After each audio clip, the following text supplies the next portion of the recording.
Okay, I think we are ready to start. The number of participants seems to be pretty stable at this point. So hello, everyone, and welcome to the Labor Mobility Partnerships, or LAM, this month's event titled Workers on the Move, Labor Mobility as a Powerful Tool for Alleviating Poverty. My name is Zona Sepla, and I'm a Senior Policy Analyst at LAMP, and this is an honor to be here with all of you. It's a third event in our series on the case of labor mobility from the perspectives of key actors. And today, as obvious from the title of the event, we will discuss the perspective of those who are at the heart of labor mobility, workers and their families. Today's event will start with an interview of author Jason Parro, whose book, A Good Provider is One Who Leaves, One Family in Migration in the 21st Century, offers an intimate and nuanced look at how labor mobility shaped the lives of one Filipino family.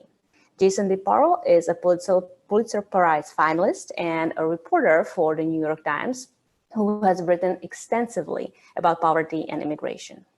Then we will move to our panel discussion with our three panelists who will talk about their experience of labor mobility and how to pursue more and better overseas employment opportunities for workers.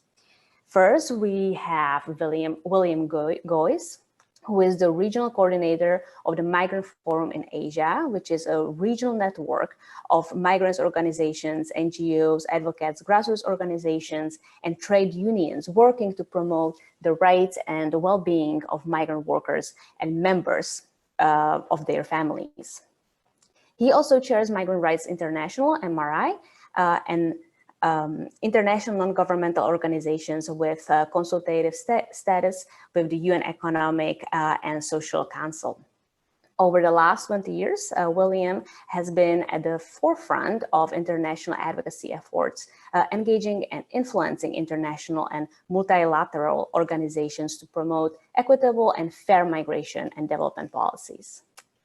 Then it's our pleasure to have Dr. Tassim Siddiqui, who is a professor of political science at the University of Dhaka and the founding chair of Refugee and Migratory Movement Research Unit, or RMMRU, the premier migration think tank of Bangladesh.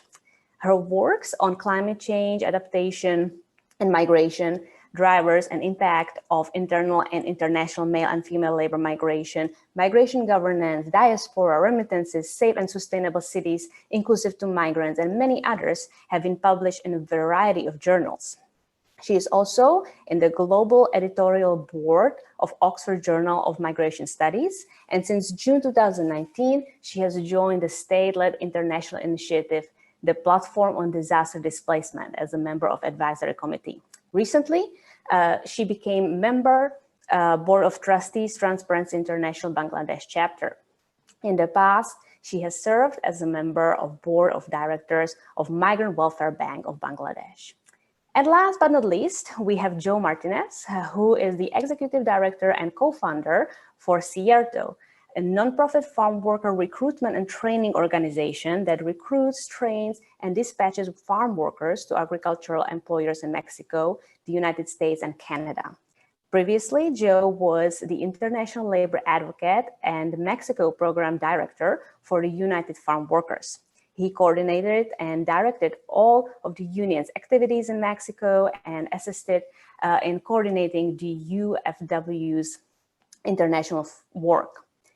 Joe has worked previously closely with NGOs, the US and foreign governments to address issues related to how farm workers are recruited and dispatched to the United States, and to establish labor agreements between Mexican state governments and the United Farm Workers. So thank you all, our dear guests, for being here today. Our audience will get a chance to ask you all some questions during our Q&A session at the end of the event.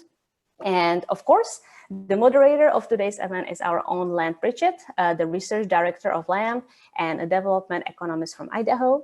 He graduated from Brigham Young University and from Massachusetts Institute of Technology with PhD in economics. He previously worked with the World Bank, living in Indonesia and India. He also taught at the Harvard Kennedy School where he was at times the faculty chair of the MPA ID degree program. He has published over 100 books, journal articles, working papers with over 50 different co-authors, and has over 38,000 citations on development topics from education to economic growth to state capability to labor mobility and more. He's currently affiliated with Oxford's Blavatnik School of Government. And last thing I will say before giving the word to Len is that this event is being recorded and will be posted later today on our website. And you may also know that this event series is linked to LAM's policy notes series, and we will be posting our note on foreign workers in the upcoming week or so. So look out for that. And with all of that said, Len, please, the floor is yours. Thank you. Thank you very much. It's a pleasure to start by interviewing Jason. I had the experience at one point of being interviewed by Jason, which was an exhausting experience that lasted several days. Here we only have a half an hour. Jason's written his at least second wonderful book. He wrote a book, American Dream, about the welfare reform experience in the United States, which tracked the experience of 3 women in Milwaukee, and now a much longer and broader scope in some sense of an entire family over a 30-year period. So I just wanted to start, Jason, by saying, kind of tell us the origin of the book and why you felt compelled to make the effort to write a book about a Filipino migrant family. Thanks, Lent. Good to see you, even at a distance. The book began 30 plus years ago. I was a young journalist interested in slum life, not migration. I had a fellowship to live in Manila and wanted to understand what life was like in those shanty towns you saw along every highway. I persuaded a nun to introduce me to a family and let me move in. What I discovered when I got there was that my interest was in slum life, not migration, but migration was how the family survived. The father was overseas as a guest worker in Saudi Arabia. The mom was home raising 5 kids on the money he sent back. Slowly, I began to realize how profoundly migration had changed their lives, and all 5 of those kids grew up to become overseas workers like the father. I knew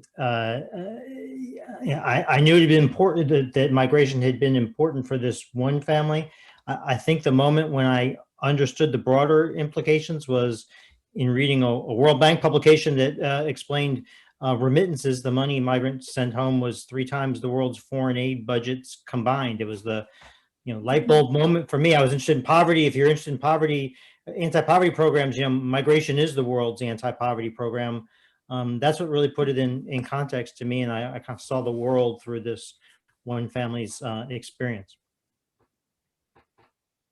So I'm going to ask hopefully 4 or 5 questions of increasing difficulty,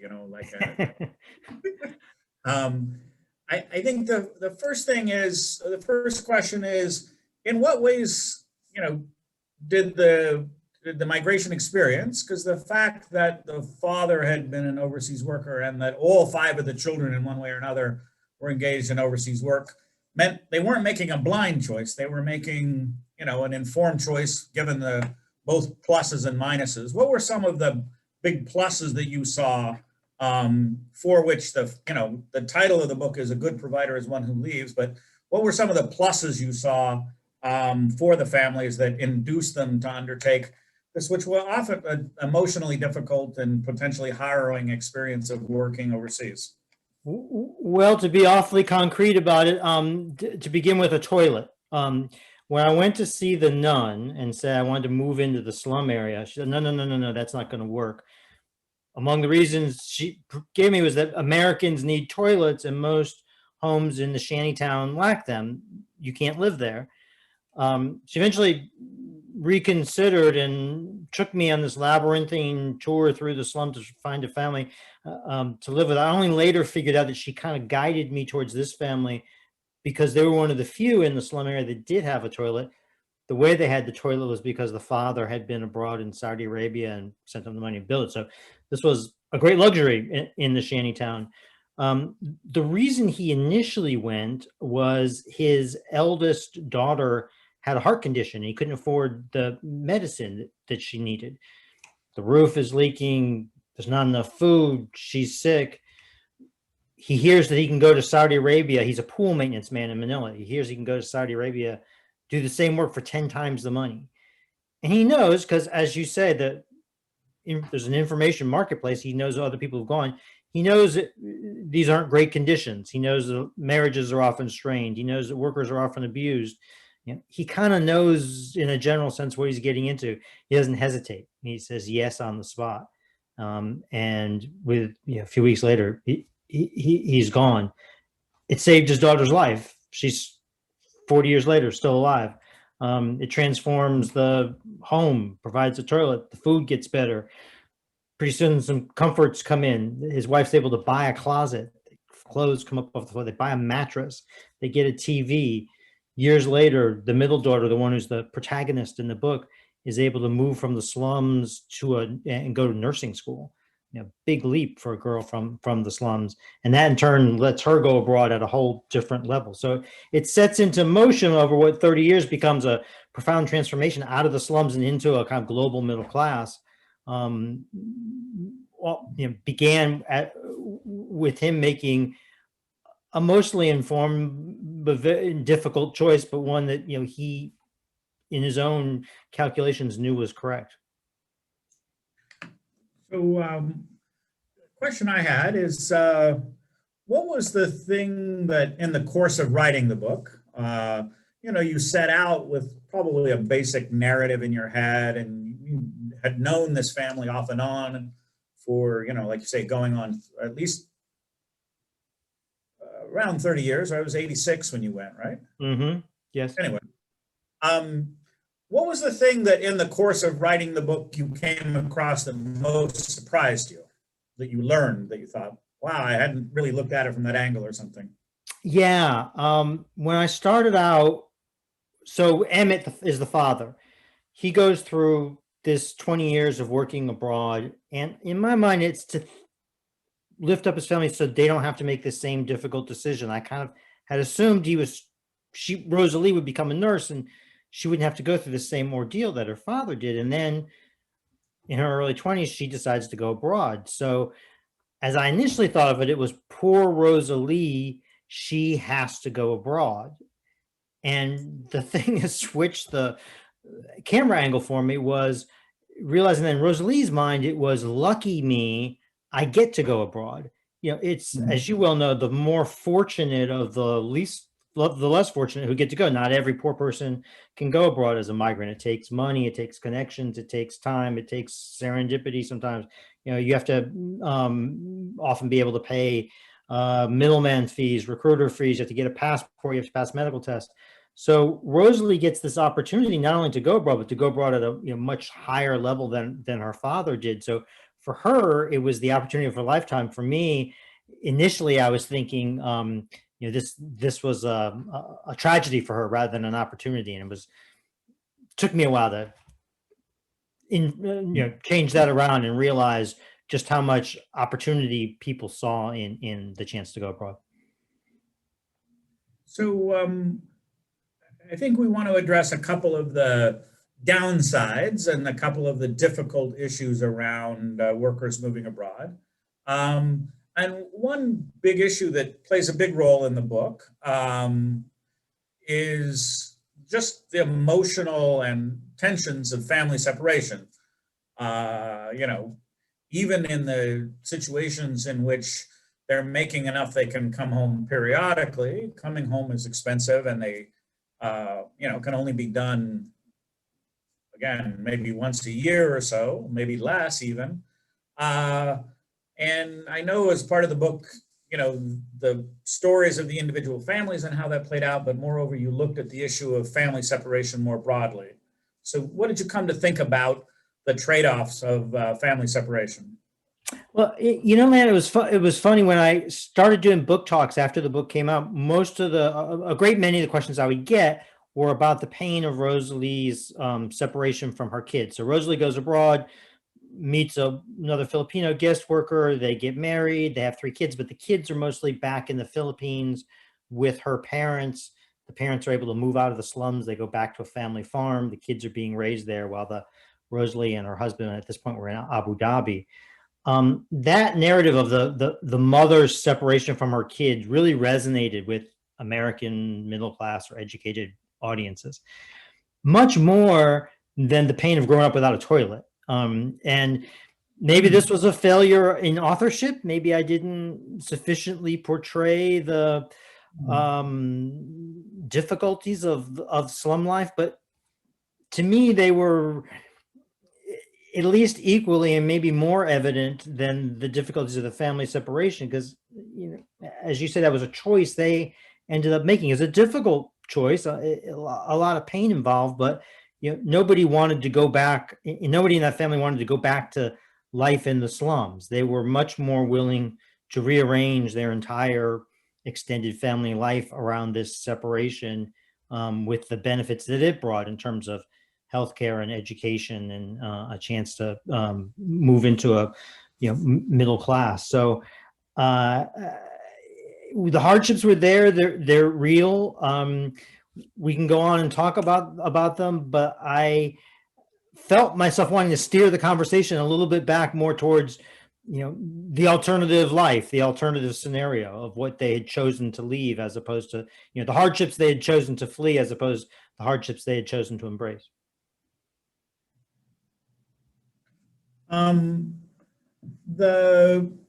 One of the kind of almost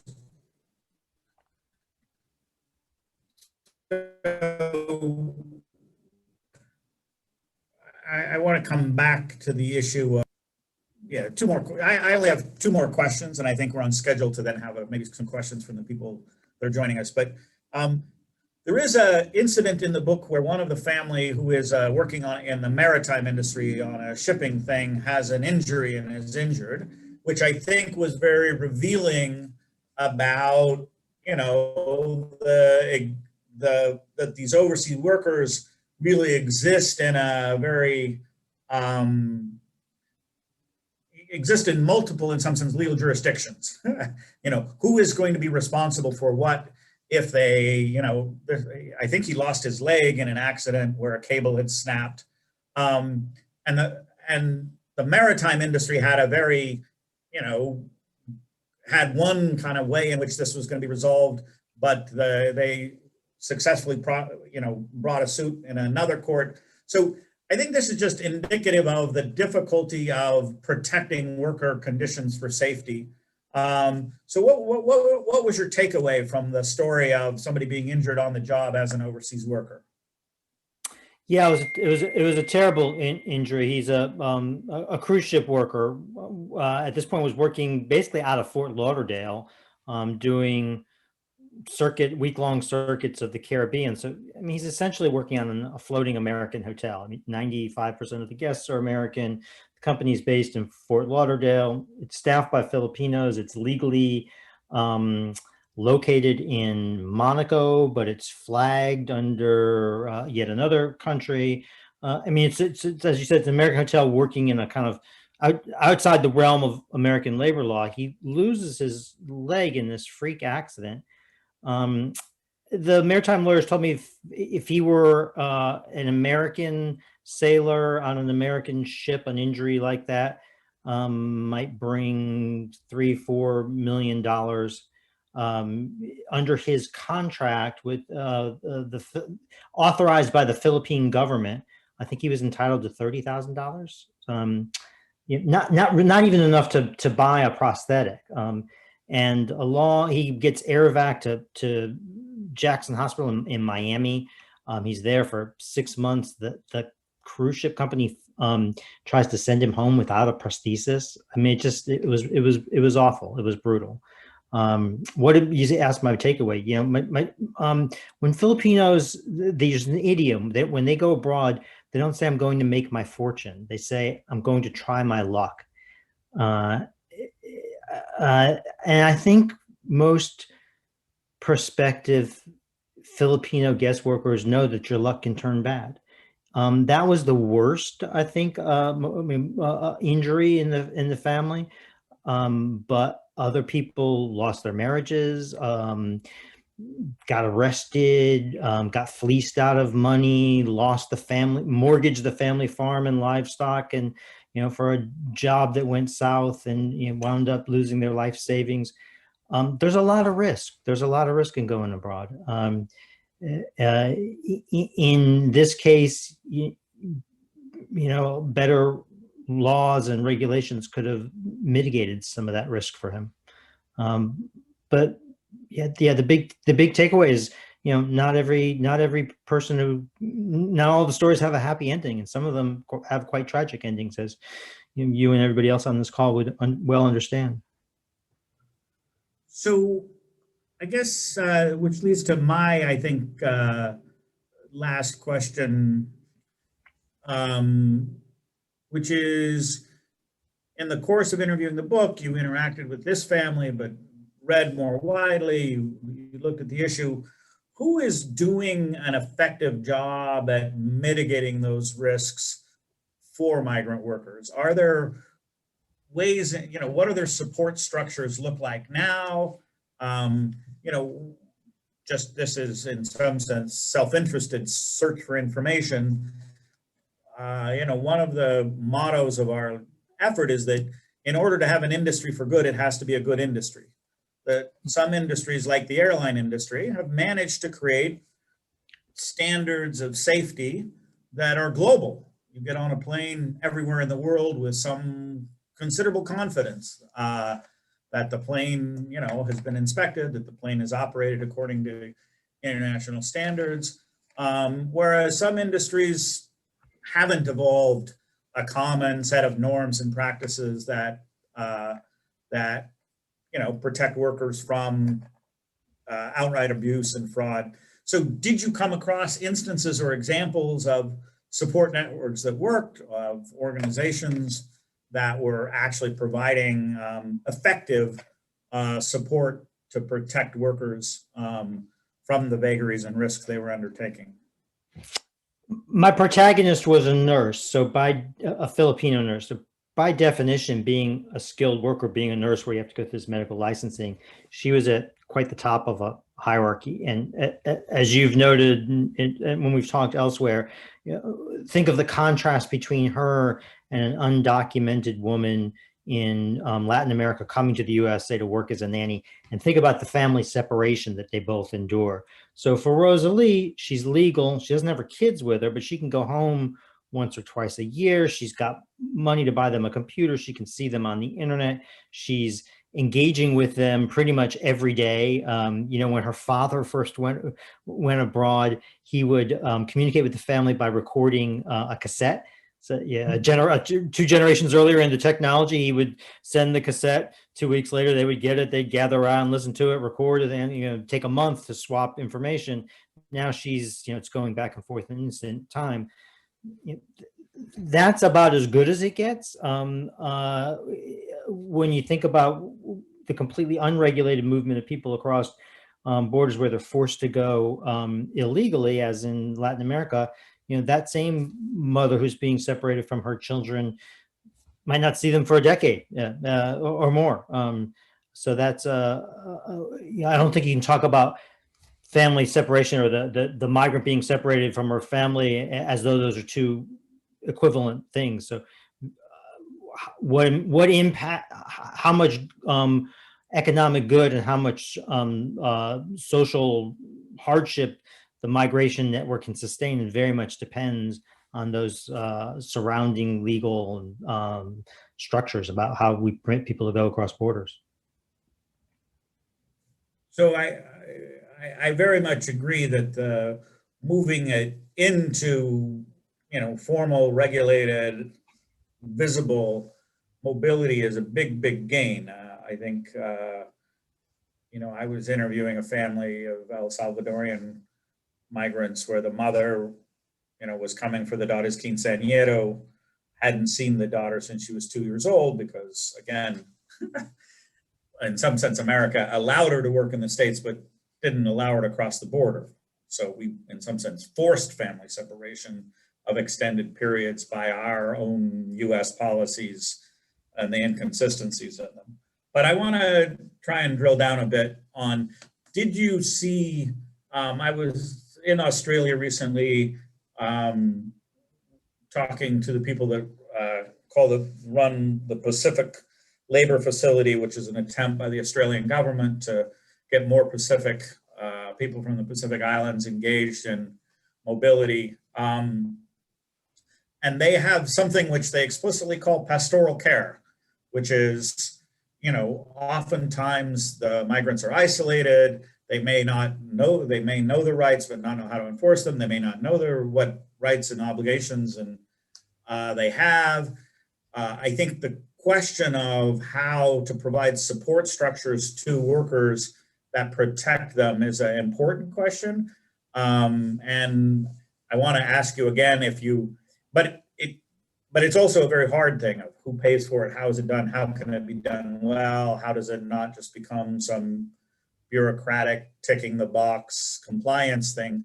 I'm just wondering if you saw any either migrant associates themselves or other organizations that were doing this effectively, or whether it just seemed to you it was the kind of thing people were on their own and that hadn't yet arisen.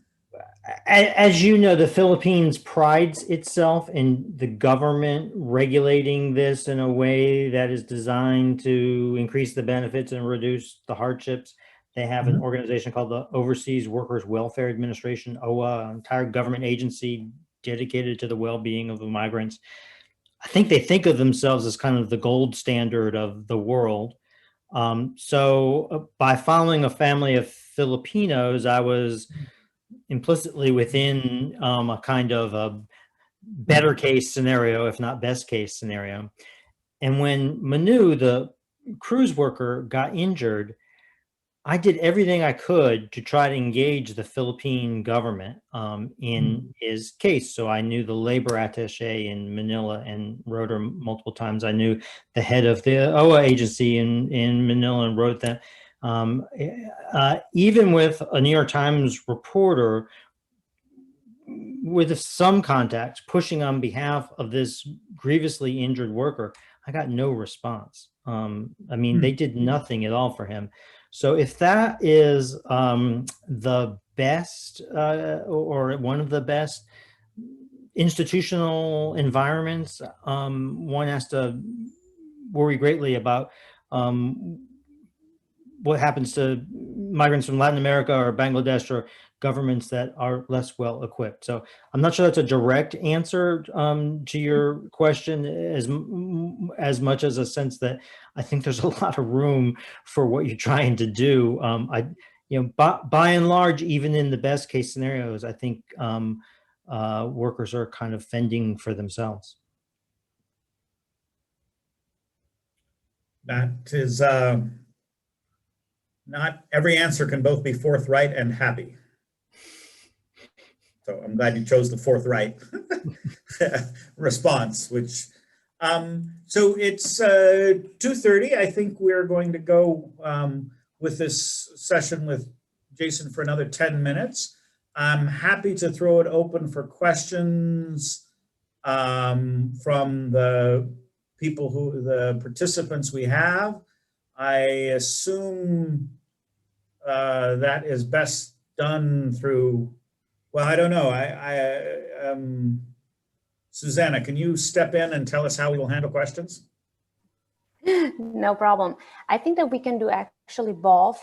If our participants would like to write a question to chat box, we can do that. But if somebody would like to ask question, I think it's also an option if somebody wants to either raise a hand or you can probably just go and unmute, I think, since we do not have too big of a crowd. So if somebody has a question, please feel free to unmute and ask at this moment.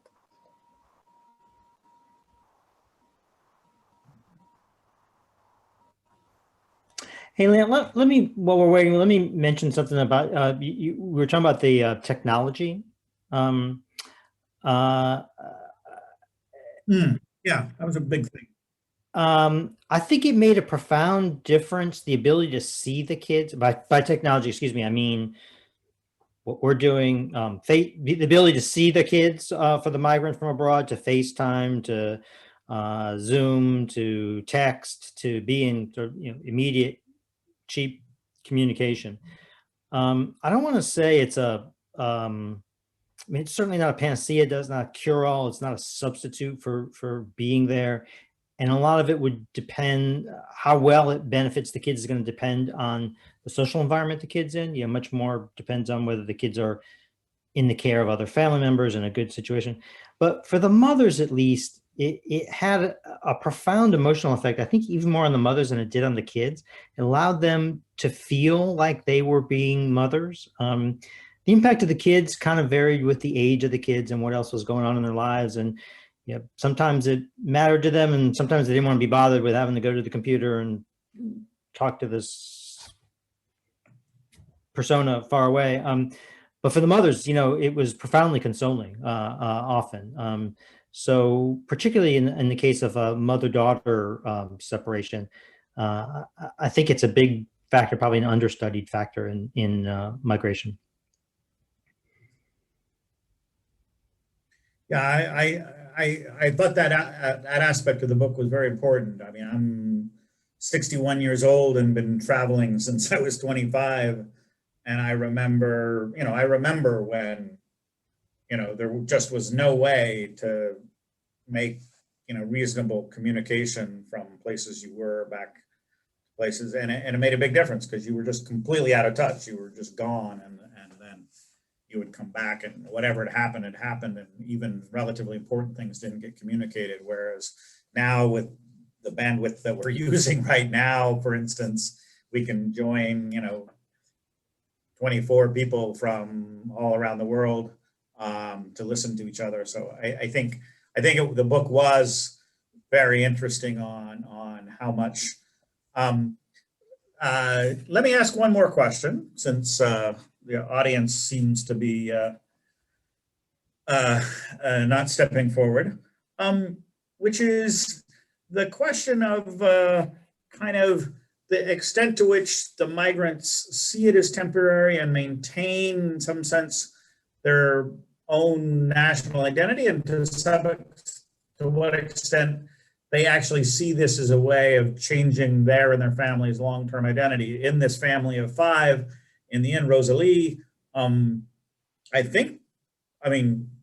becomes at least a permanent resident of the United States. I can't remember whether she, in the course of the book, gets citizenship. She became a citizen in February. I went to the swearing in Houston in February. Yeah, great. And 4,000 people in a last mass gathering in Houston, before coronavirus. Just everything you've ever heard about a citizenship event. But yeah, they're citizens now. Okay, so just speak a little bit to that tension of how the family and more broadly the Philippines and the Philippine government feel about workers going abroad as a temporary thing, workers going abroad as a sense of abandonment of their home country, and that what kind of tensions that raised from the sending government, and to what extent that in particular affects the extent to which the sending country government feels like they owe an obligation to support the workers. When I went back to the Philippines after living with the family, when I returned as a reporter to report on migration, I expected to find a nationalist segment of the population in a political party or a faction of the government that was against migration for exactly the nationalist purposes that identity. We don't want to send our talent, our people abroad.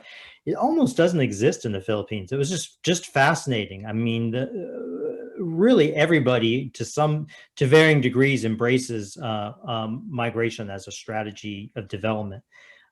From the migrants' point of view, you never hear, or very rarely hear of a migrant thinking of themselves as a permanent resident of a Persian Gulf state. They're not going to become Saudi or Emirati. They think of themselves very much as temporary migrants. The government frames it that way. They frame it that way. But when you get into a migration that becomes multi-generational, you have to start asking, what is the definition of temporary? So Rosalie's cousin Tess eventually winds up in Abu Dhabi as a nanny, rises up. She's a nanny for a lawyer. She eventually gets a job at the law firm. She's a receptionist. She rises up. She's a great success. She sends her daughter to nursing school. Now the daughter's in Abu Dhabi. Another daughter goes to college. That daughter's going to Abu Dhabi. They're now, in a multi-generational family as temporary migrants 30 years later. No, they're by no means Emirati. They're in no way integrated into Emirati society, but they're not quite residents of the Philippines anymore. They're, culturally Filipino. They're kind of in a third identity, I think, as, permanent migrants. In Rosalie's case, when she comes to the United States, I think that's a very different thing. United States is a place where you can go and become American, and Rosalie articulates that. And to her, it's sort of the end of these one-way journey. It's a place where it's very different in her mind from Saudi or Abu Dhabi for precisely those reasons. She can go and she can belong and she can bring her kids and she can become American. And, a good part of the book is about how much more difficult that was than she envisioned. Yet in the end, it winds up where she thought it was going to. She becomes an American. She's not going back to the Philippines other than as a visitor now. So let's conclude. We have two questions from the audience, which I think are very good. And these are, I think, their last two questions, and we'll turn to the other panelists. So first question, which is tailored for you in many ways, is from Gonzalo.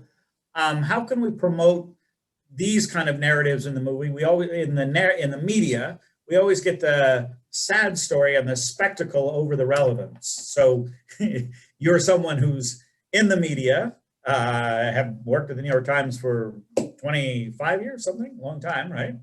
And there does seem to be kind of bias in the media towards, and maybe this is just more generic across all issues and not just the migrant experience, but how does one propose getting a more balanced view of the migrant experience into the media? Or do you think it's there? Yeah, I do think, the essence of storytelling is conflict. So that's unfortunately the case. I framed this story as the greatest anti-poverty success story I have ever seen. My job at the New York Times is to write about poverty. That's what I've done my career for 40 years. I've never seen a transformation as profound as the one that lifted Rosalie, a girl born in a shanty so poor they didn't have a toilet, to this middle-class resident of suburban Houston who's now a nurse in the age of COVID and helping save American lives. I mean, it's a profound success on a personal level for her, and also on a social level on maximizing her God-given talents and her hard work. There's plenty of conflict inherent in this. She suffers a lot along the way. There's conflict in the story, but I framed it as the best success story I'd ever seen.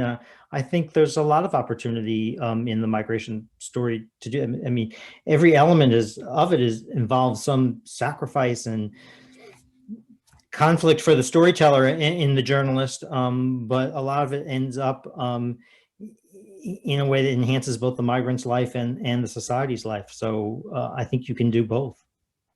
Capture the human struggle and capture the benefits that comes out of it. And this is a side question of this question, then we'll go to another question, is reception of your book. Do you think the reception is about what you expected? Have people pushed back against you telling this positive story? Has there been oh, you're ignoring the dark side reaction? Just the book's been out. I got a little of that.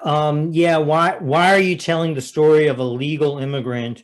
Shouldn't you be focusing on illegal immigration? That's the real story. I did get some of that. Not a lot, but some.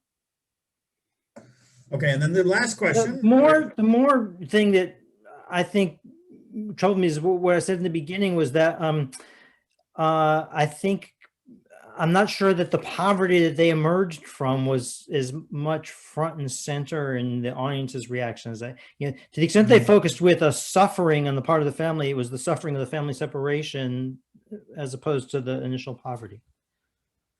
Well, and I find, having worked in development, it's very hard in some sense to get any generation to have any empathy with what the real challenges of other people or other generations was. I have an economist friend who doesn't think the technological revolution with IT has really been that important, and he'll go into seminars and he'll hold up his iPhone and say, which of you would rather have an iPhone? Would you rather have an iPhone or an indoor toilet? And he says to every time anyone raises their hand and says the iPhone, he says, that's because you've never been without an indoor toilet. It's hard for people to have any empathy. Right. The audiences I was talking to could understand, most of them being working parents, of feeling the pain of not having more time with your kids more than they could not having enough to eat. So last question from Stephen Smith. Has anyone studied the degree to which increasing migrant worker and health safety requirements might have a chilling effect on migrant work opportunities? I think one of the big, tensions in this field is, everybody would like migrants to be better treated, more protections. At the same time, employers often, are looking for low-cost labor, and to the extent you raise the cost to them, you might, reduce the demand, and there might be less opportunities to do the work at all. Did you explore that? I mean, you don't have to answer that question if it wasn't an integral part of No, it was quite at the heart of the sailor's dilemma. So what happened in the cruise ship industry is that Filipino seamen were getting injured at sea, suing, getting verdicts in American courts. The maritime industry went to the Philippine government and demanded that they put a cap on damages in these in the Filipinos' lawsuits, so that, or in the contracts, excuse me, so that they couldn't sue. They said, basically, if you don't give us this legal protection, we're going to go hire we can hire Indonesians and Indians and Bangladesh, other people. There's other people to hire. And the Philippine government, again, supposedly the gold standard of protection, went along. Now, that didn't obligate the American courts to go along. The American courts could have exercised, gets into the nuances of maritime law, but they had the discretion to say, this isn't a contract freely, and we don't have to recognize this. They didn't. So, no, and it's a tension. Yeah, I think that's a really interesting anecdote, because this did come up.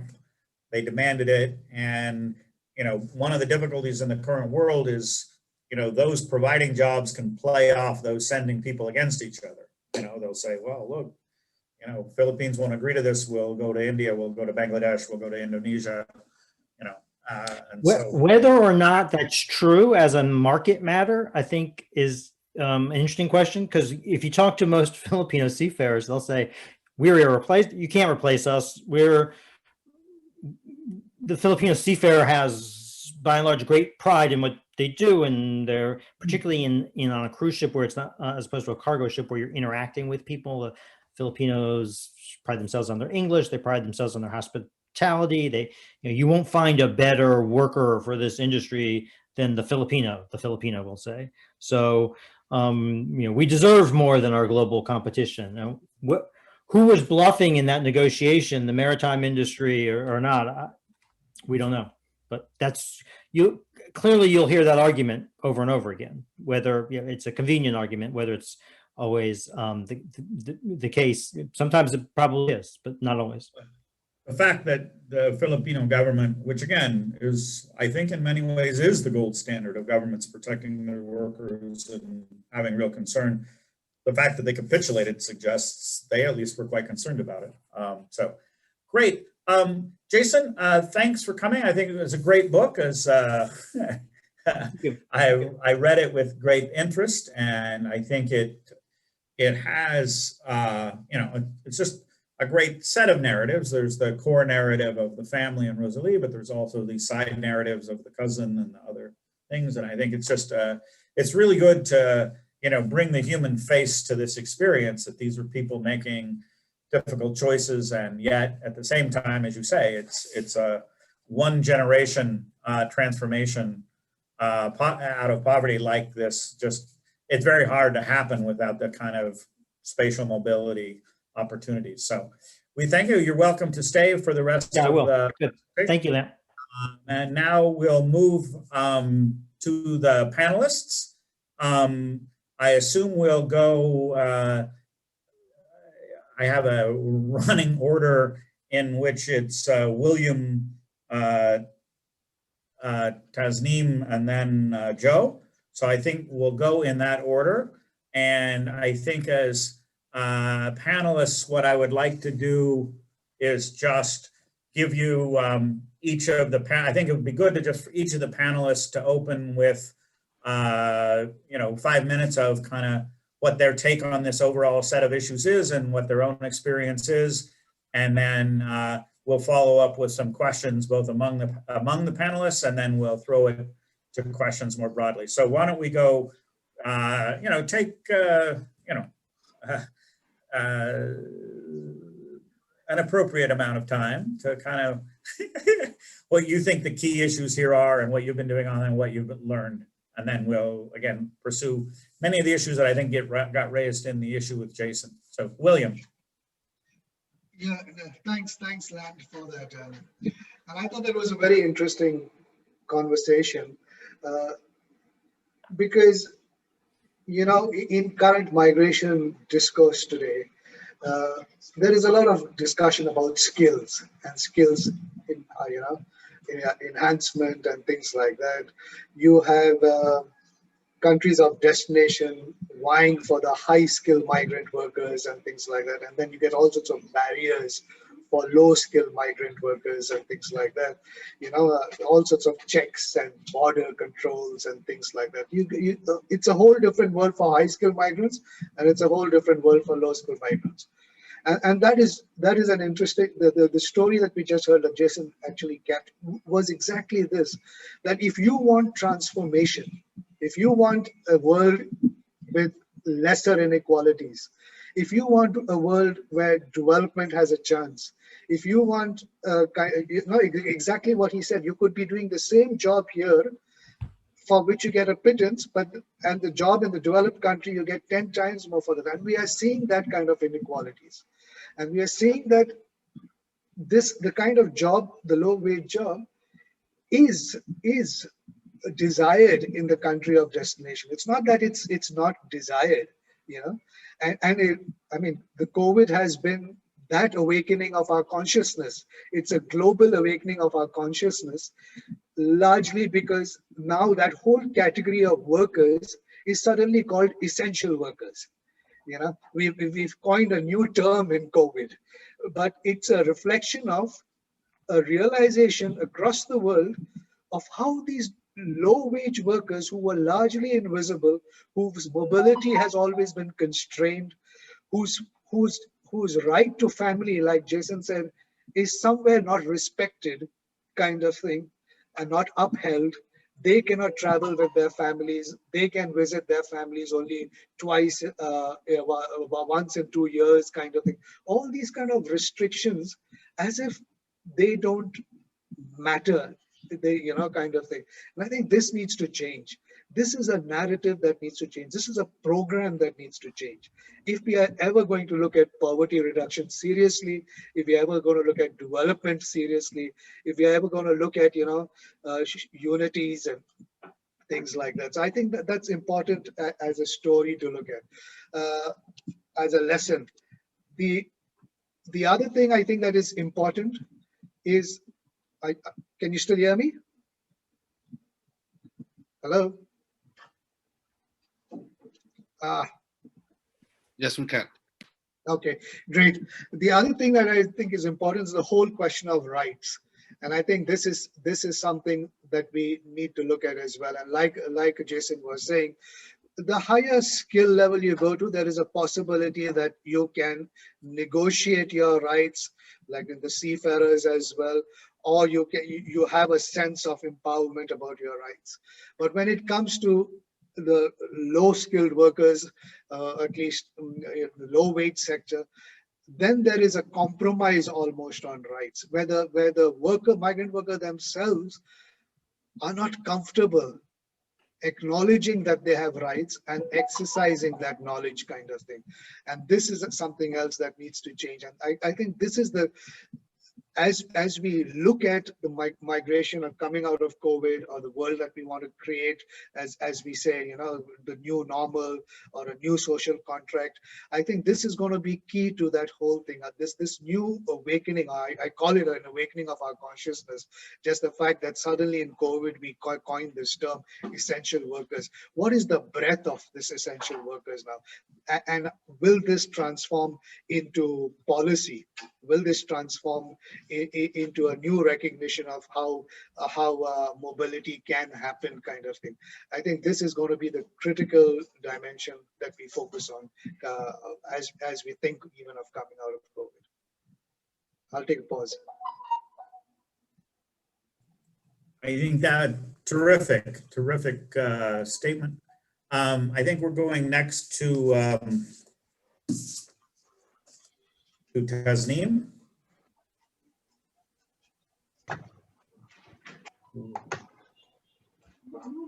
I think you're going to share screen with us and show us. I think video. I think to start the video, the host has to open that. It says you can't start. Yeah. Okay. Okay. No, I think it's fascinating, the presentation, the book that we have just heard from Jason. It reminds me of many of our researches where, like, if I just quote one migrant, became a hero from a zero. A person telling after migration, he became a hero, he was a zero. No one actually cared about him earlier. Now in society, in anywhere he's sitting, when he came back, he has certain position in politics, local level and other things. Then again, another woman was telling me once that the days of poverty is long gone. When you hear something from a very destitute, poverty-ridden background from where she went, and if she makes such statement, you do feel your society do not offer that the class you have, that you cannot just, you know, come out of the class background and then you just cannot make yourself someone else. But migration does offer that opportunity. But while saying that, we must also remember that migration doesn't offer that opportunity to everyone. So that is why you hear people saying, migration made me, then again, migration broke me. So these are very profound statements from them. And then another person who just went through, whose son went through, what do you call, the Bay of Bengal and didn't return. So his father was saying that I do not know if my son is dead or alive. Is he in the mass grave or is he somewhere? So that is another story. And then, you know, 60 of them together, they were saying that we were treated like slaves. We were in a room and with half fed and a lot of torture and everything. So migration has a dark side, but migration also have a very empowering side. And when you think about what I liked about Jason's presentation is that when he talked about, like 20 years ago when we did research, it was through cassette tape they used to send, you know, tape, and then the family would listen. And now if you see, recently we have done a research on social cost of migration, and that's where a little girl we interviewed was saying, I don't eat unless I talk to my mom. So it's so easy that I have to talk to my mom, and then what do you miss the most? Another girl was saying that, yes, I go to a better school. It's better that in this case, our father isn't there. And then, but then again, when I'm sick, that's the time I miss them. I need them. So these are the things, these are the stories, narratives. I think somehow the empowered woman who is now in Filipino woman, who is now in USA, actually depicts the empowering side of that. And use of Zoom, use of all these technology, how it has made it possible for a woman to run her family through mobile as well as working in another destination. So it is like a person living in both these spaces at one time. So which is not only for diaspora, highly skilled migrants, actually our poor women migrant also use same kind of space, and which is, to me, it's amazing. To me, it's amazing because when we used to ask about like sexual harassment and other thing, which you do have a lot in Middle Eastern countries, then some of the women would say, why do you always ask about that? Why don't you ask how my son has changed, how my daughter, how I have a roof on top of my head? So you write those stories as well. Don't just say the negative ones. But the problem is, over the years, migration, the other face of migration, the other face of globalization has become so pronounced, and it is so much, it has become a market of those who are taking. It's not those who are participating. So that's where I think, the real problem lies, or the real challenge lies. I think I'll stop here for the time being. Okay. Joe, you're coming from, I think, different experience than many of the experiences we talked about, relatively high skill, a lot of Asia. You work on the Latin America, Mexico, US corridor with farm workers, which is long-standing history and one of the most, I think, difficult and conflictual of the history. So tell us what you want to say. Yes. Well, first of all, thank you all very much for having me. I think the reality is that everyone in the world eats. So we're all dependent on agricultural workers, farm workers migrating.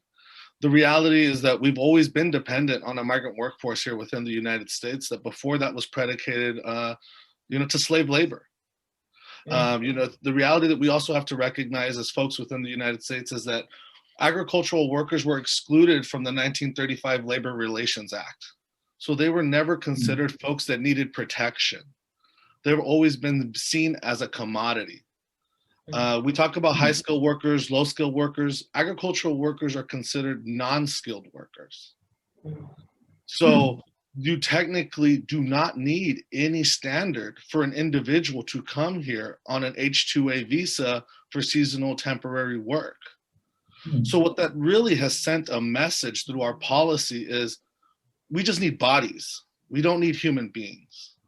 And I think that it's turned into a much more economic production of how can I fill my purchase orders, where workers are not empowered to understand their rights, how to say grievances. They can't even do collective bargaining. You're talking about the United States, one of supposedly the most progressive countries in the world, yet farm workers are not allowed to organize in 49 of the states. They only have that right within California. And I think one of the things that we still have is that the recruitment of farm workers is a very informal process.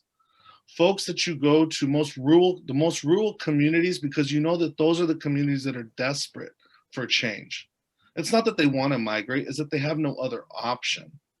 So they have to leave. And the reality is that folks are willing to risk it, similar to what Jason, Tasneem, and William have said. Folks need that economic return. They're going to risk it. What folks have here is, you're fortunate if you find a recruiter that is with you along the whole way. But for many workers, it's like, give me a $5,000 deposit and meet me on the border. And you have this hope that you luck out and actually receive that visa to come to the United States. And it's that informal process and the lack of cooperation between governments that allows that ambiguity to continue to exist, which at the heart does not recognize these workers as human beings, but as a commodity for economic means to promote a capitalist structure. And so I think the challenge and the challenge that many workers face and their reality is, at least within the Philippines government, you have, what Jason was referring to, the gold standard. They have a website where they can see if this recruiter's registered, if this contract is real. That is non-existent for agricultural workers.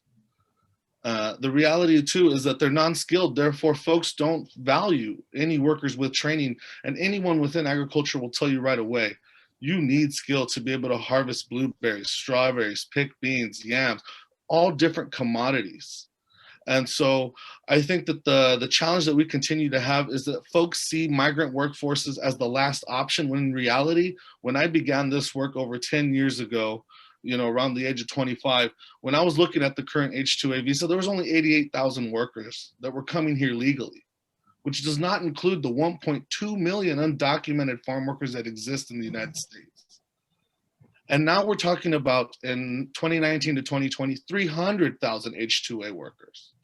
So there's been an exponential growth of 15 to 24% every year, demonstrating that migrant mobility is increasing, and we need to recognize it as a global structure. And I agree, there are great stories that can come of this when you have an ethical, transparent recruitment process that guides workers to understand their rights, trains them on how to access American systems as well as Mexican systems to be able to protect themselves. And it's in those things that Cierto was born, to figure out how to give voice to the worker, but not necessarily just to focus on them, but so that they can participate and be a participant within the global supply chain, recognizing their value. So I'll leave it there just as a brief statement, but there's so much more. But once again, the reality continues to be that, the fight for us is just for workers to be recognized as having skill in the first place. Thank you. That's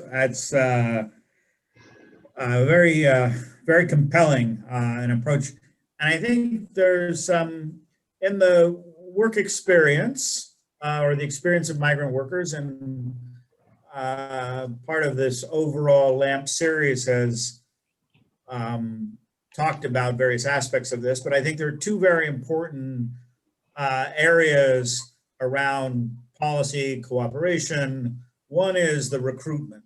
How does one go from, wanting in some sense to move abroad to, finding the necessary paperwork, as Jason pointed out, and recent research by Michael Clemens of the Center for Global Development has shown it's the better off within the worst off countries that are migrating. Which I think is mainly because the costs and skills that it takes to work your way through what are often hostile at worst and informal at best recruitment systems, it means many of those who could benefit are just excluded in the recruitment process.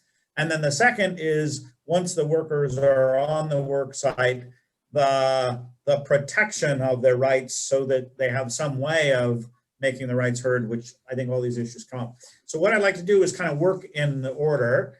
I want to come back to, and I'm going to ask three questions. Tasneem,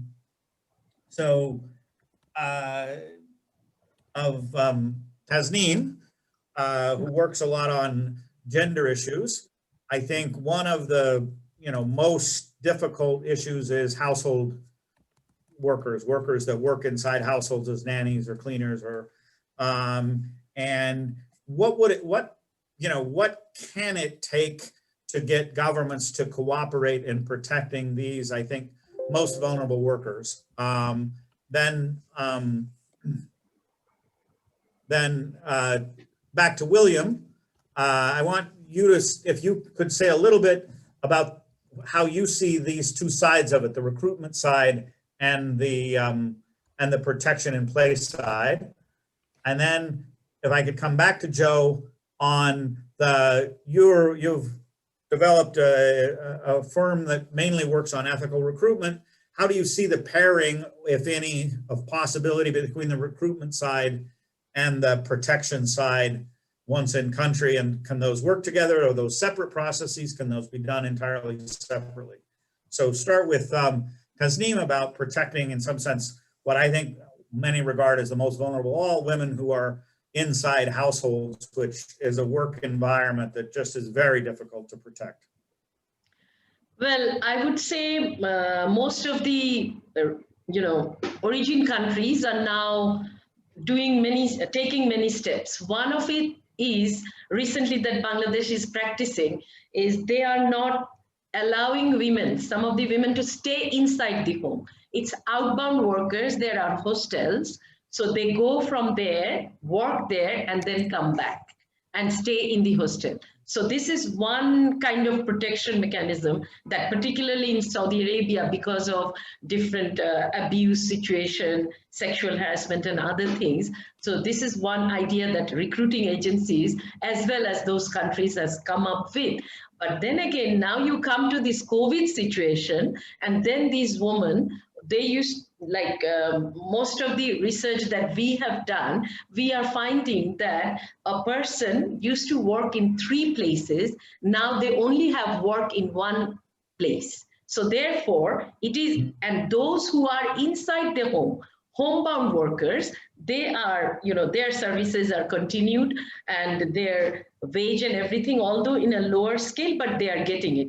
But those who are outbound, the protection that they were getting earlier now has become easily, they have just, the employers have just terminated them. So in that situation, their COVID test, their food, their, everything, they have become vulnerable. So it is difficult when you think about women workers, protection in the country of destination. That's where you do have that labor attaché role of, embassy, these things routinely, most of the sending countries, not sending, origin countries are trying these things. But then I would say, very rarely you create good result.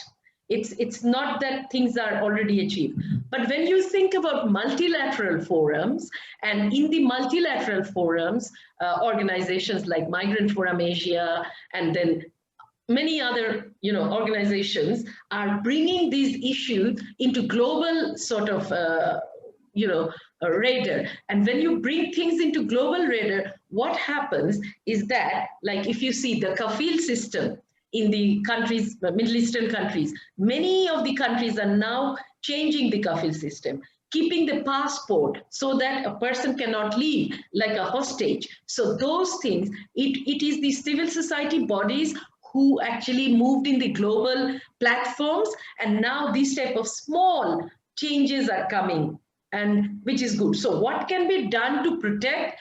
Of course, like they will have to be provided, they should be allowed to go out, they should be allowed to, association and other things. So I would say there are not only government, there are many institutions, bodies needs to work to think of, increase protection of female migrant workers.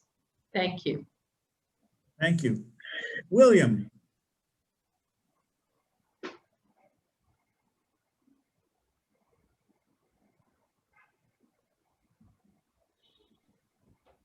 William, you're muted. You have to unmute. Sorry. William, you're muted. Yeah, okay. Okay, great. No, with regard to recruitment agencies, we've heard it's at Philippines is the gold standard. And there might be something to look at here, because in the Philippines, recruitment agencies are held accountable by the state for the people they deploy. So a migrant worker who has been deployed, if he or she has any issues in the country of destination with the employer with regard to the contract and things like that, they can actually make a complaint when they come back you know. So it's they don't, you know, if they have to kind of tough it out in the destination country, they can do that, or they can come back. When they come back, they make a complaint kind of thing. So there is this kind of regulation where over time recruitment agencies in this country have been held accountable.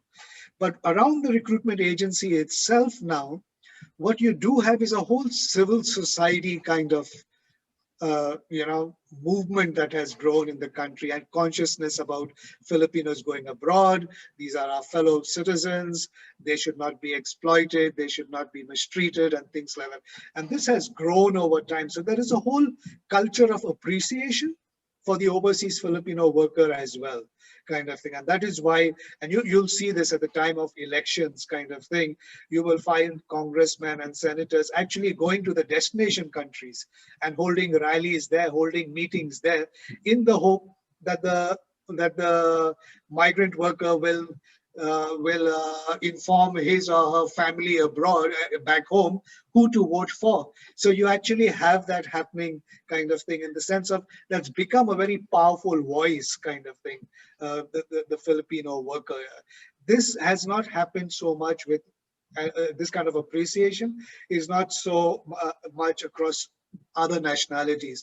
But you see something similar, for example, in the state of Kerala in India, where you have that kind of consciousness, that kind of accountability, that kind of regulation as well, and that kind of support by the state. So it's a culture that needs to develop, and an environment that needs to be put in place. And then rights could be, not that the Philippines gets every case covered kind of thing, but definitely yes, you know, a lot is comes by its way and is dealt with. Like, just to take for example, now the country that is most active at the moment is the Philippines with regard to the repatriation of Filipino migrant workers. The Philippine embassies have taken it upon themselves to ensure that before the worker is repatriated, he gets a chance to lodge any grievance that he or she has with the embassy, and the embassy takes the power of attorney to process the case once the worker has returned, kind of thing. But that is, it's proactive in that. You know, you don't have that kind of a response from some of the other countries of origin. So I think it's about this kind of environment, this kind of institution, this kind of regulation that puts, and over time, a culture around it gets organized. And then you get the protection of rights happening within that context. Thanks, William. And I'll go forward. Yeah, I think the reality here is, before Cierto came to be, my task was to create binational agreements between the Department of Labor and the equivalent in Mexico, how to bring some transparency and oversight to this infrastructure of visas and recruitment. But the reality is that governments are ill-prepared to have complete oversight. It really needs to be an ecosystem of braided organizations that can create oversight. And one of the things that Cierto has recognized is that we need to really engage with the whole supply chain. And it really starts with those that have a lot of the power and control, which for us are the retailers. And so we go to retailers such as Walmart, Costco, Amazon, folks that sell food that recognize, hey, you have a globalized supply chain. You're looking to continue to globalize and grow around the world. But one thing that's a reality within agriculture is that our labor force is shrinking and shrinking. How do we figure this out? And this is what leaves prey, you know, for workers to succumb to debt peonage, trafficking, slave-like conditions. Workers that have come and paid for the right to work are focused on paying off their debt and not ensuring that their rights are upheld within the farm or whatever place of employment. So it really begins working all the way to the communities of origin and ensuring that this is a clean process so that we have a healthy environment, a healthy ecosystem that workers are utilizing. Workers need to be trained on what those rights are. How can they access the grievance system? What are the different laws that exist that can support them in Mexico as well as the country of destination? And so for us, we've been able to successfully create a network of, very similar to when I was hearing Jason say, oh, well, the nun guided me to this family in the slums. We work with the migrant pastoral social group of the Catholic Church. We work with farm worker networks within different regions of Mexico, NGOs and nonprofits. So it's not predicated on Cierto as a recruiter going into these communities, no.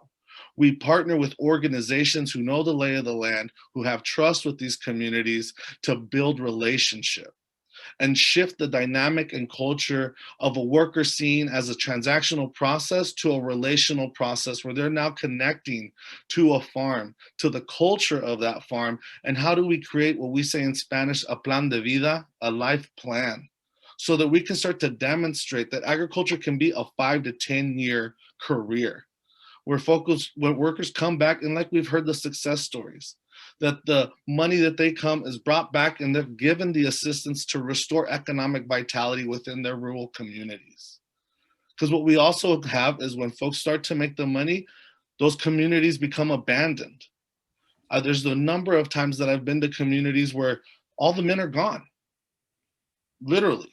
And then we talk about gender equity. Within agricultural workers, we're talking about 99% male workforce. So women are not given the opportunity. So when we talk about sexual assault, abuse, that is rampant. So one of the things that we're also focused on is how do we open the door and create a safe space for women to be recruited? And just to give you guys an example, when we first began to recruit our first female crew of workers, none of them believed us. They took photos of every one of our staff, and they had with them close to 50,000 pesos, roughly about $4,000, so that when we got to the border, they could bribe whoever was going to sell them off to an auction as a slave worker and as a sex slave worker. So this is just the reality that they're aware of. They know that this is inherent, this is the risk, and you have workers preparing for that challenge versus saying, I'm preparing to even focus on my job at hand. So it's not until we really figure out how to create this oversight that then becomes a standard for these larger corporations globally that we're really going to create a systemic change that recognizes the value of these people that are feeding the world. So I think that that's really one of the first things for us. And the focus of our work is, we've worked closely with the International Labor Organization to figure out and have them record what best practices exist within our recruitment model, so that we not only say this is the right thing to do, but how do we connect these dots to demonstrate there's actually economic return on investment when you have ethical and clean recruitment.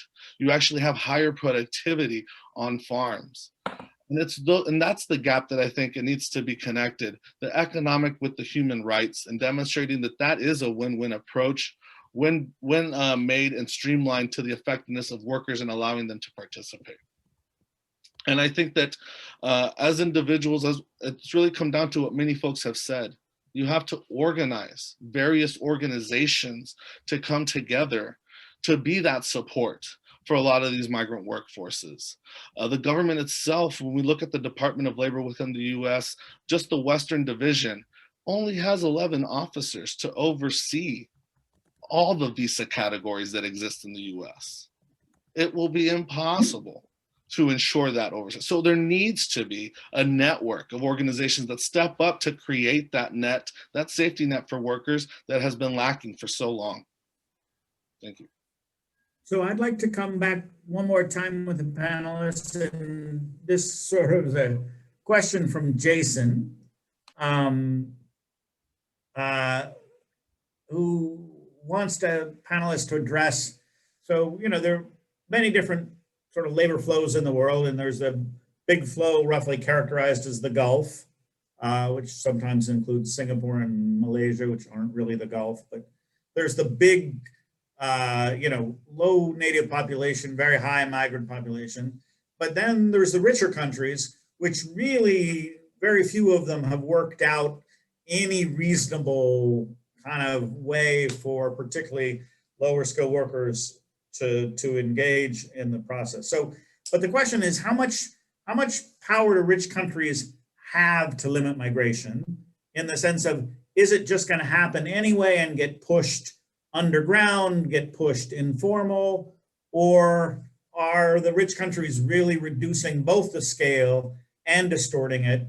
And kind of what are what are the things that the rich countries could potentially do to have a politically viable way to expand their legitimate use of, and I like what Joe was saying, sort of, really use human beings in a relational way, not just a transactional way.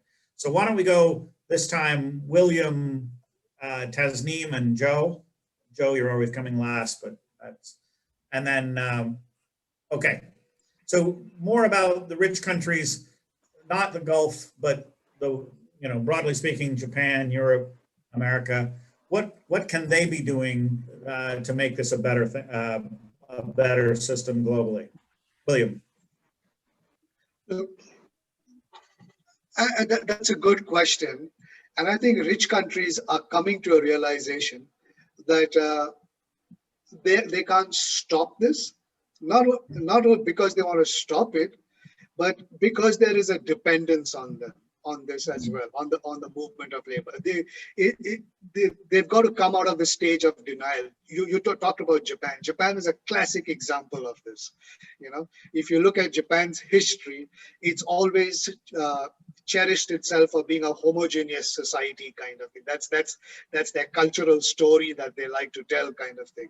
And now recently, and because of the demographics and things like that, and their economy and things like that, they have come and they try to still remain homogeneous. And because of the advancement of technology, they could have robots and AI and things like that, even for elderly care, AI working and things like that. But they know that doesn't work. At the end of the day, for an elderly person, the human touch, that's what it takes. Just to have another human person beside you who is feeding you or holding your hand, taking you out for a walk, smiling at you. And so now Japan has slowly opened up to say that in the next 5 years, from something like 9 countries, they're going to take 350,000 workers kind of thing, So it's not, you look at, Joe was talking about farm workers kind of thing. During the COVID, Italy and Spain and things like that, even the UK for that matter kind of thing, realized that on their farms, the locals are not going to pick those fruits. And it would be even more costly to train the locals to pick those fruits because you don't know how long the locals will actually do that work, kind of thing. So they are dependent on this flow of labor. So it's not a question about their power to stop it. It's a question about their recognition of their dependence on it. And that is why the sooner we come out of this, recognizing that it is a place in this world for mobility, and it can be organized, it can be managed, and rights can be protected, I think the faster we will be able to see change and transformation and development kind of thing trickling down. Okay, Tasneem. I think I'll just echo what William has said. It is very true that, it's not possible, how big, the border fence and whatever you do, people will find their way to go because there is need. There is need for job and people will match it. And there will be certain type of job. There will not always be people to do those things in different countries. So there will be, whenever you have globalized the world, and globalization, like other things, migration, one has to accept. You accept all other parts of globalization, and migration you won't accept. It just can't be. It's a distorted economic condition that you are pursuing. So very quickly, it has to be understood. Like the way William talked about Japan, now Japan has dropped its program. Like earlier, it was just trainee program. And now you have seen over the last 5 years, it is taking workers, more than 50,000 workers per year they are taking. And these are not their worker. They are migrating as worker, not as trainers anymore.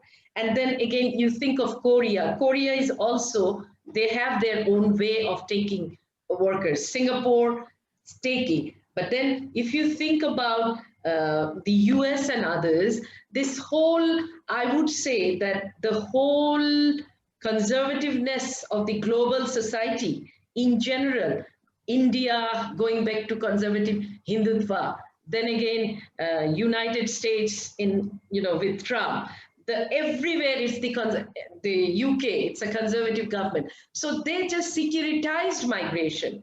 They just made it that migrants are the threat. They are creating all the problems. So what needs to be done is to desecuritize migration and is to come up with how people in the developed countries are in fact dependent, how growth is dependent, how families are dependent, how a person working outside, a mother is dependent on a domestic help and aid. So all these things in literature, in TV serials, everywhere, if you start bringing in these things and create a new, different mindset that looks from a different perspective into migration, then things will change. Then again, other issue is the way, particularly the developed countries and also the Security Council of UN, the way it has conservatively 1990 convention that is very much right-based, that was not, in a way, it has been sidelined. It has been kept aside, and then this whole new issue of global compact of migration is coming up. And then when you go into global compact of migration, you will see right and other things are not present in that way, the way it is present in 1990 convention. So going back to 1990 convention and then providing UN the space to support workers' rights, ILO taking over, ILO, IOM, or any other organizations, most of them are becoming service deliverers. They are no longer for rights of the migrants. So that is where the problem lies. So it's not about only the developed countries, what they can do. It is also the UN bodies. It is also all these organizations who want to be in good relationship with government and not really taking into tough issues. I think this whole scenario will change because the way people, at one point of time, people through their actions will come to a point when, this cannot continue. Thank you. Thank you. Joe, so it's 3:28, and what you said previously was super articulate and passionate and wonderful to hear. So if you have a few closing words, why don't you say something and then we'll wrap up. Yeah, just to be very brief, I agree and echo the sentiment that Tasneem and William have said. I think that the government has the capability to adjust the lens and perception of labor mobility, and it is their responsibility to shift the culture and the view. I think the reality is that the American public needs to recognize that they do not work in agriculture. I have to prove within a 6-month framework that no American will take the job before the Department of Labor will grant us the visas to access and then recruit workers abroad. So there is that proof there, but folks continue to deny the reality that we are dependent on migrant workforces for what folks consider our non-skilled labor. And within reality, folks want us to find the best of the best when we are in Mexico to come to the US. And there's a different standard. Oh, you have to work 2 times faster in the United States than you did in Mexico. There's all these realities that folks don't recognize. And at the same time, lists and blacklists that exist. And so I think it comes down a part of the government recognizing that there needs to be cohesion and recognition on the value that migrant workforces bring us versus this anti-immigrant rhetoric that unfortunately is very present and domineering within the Trump administration. So I think it's an uphill battle, but we have folks that I'm happy to share this stage with in this panel that we're doing the good work. We're focused on it. And I think it's these type of roundtables where we can continue to learn from each other, hear from our varied experiences, that we can adapt and start to build a larger coalition globally that recognizes this and that hopefully at one point can actually have positive change within policy and binational agreements. Thank you. Thank you very much, Joe. I'd like to thank the three panelists, just wonderful, insightful from the different regions and domains where you work. We start to get a comprehensive picture. I'd like to thank Jason for his wonderful book. It's I think you could tell from the interview, I've read it actually pretty carefully. It's a good book to see. And I think the mix of issues has really been put on the table in a powerful way. So I would like to thank everyone for participating. I'm going to turn it back to Susanna briefly to close. And I enjoyed myself tremendously hearing from these different perspectives, but would share the same view that there is a huge potential for people being engaged in moving across borders to seek opportunity. Susanna, you're gonna close us? Absolutely. Thank you so much, Len. I just want to also thank all our panelists today, as well as Jason. It was an amazing event, and I know that we all could be here much longer and discuss all these crucial issues. So thank you so much for being here, and thank you to our audience as well. And as I said at the beginning, we will be publishing our next note on foreign workers. So please look out for that. And recording of this event will be also published actually later today. So thank you so much for being here today, and have a wonderful rest of your days wherever you are. Thank you. Bye. Thank you. Thank you.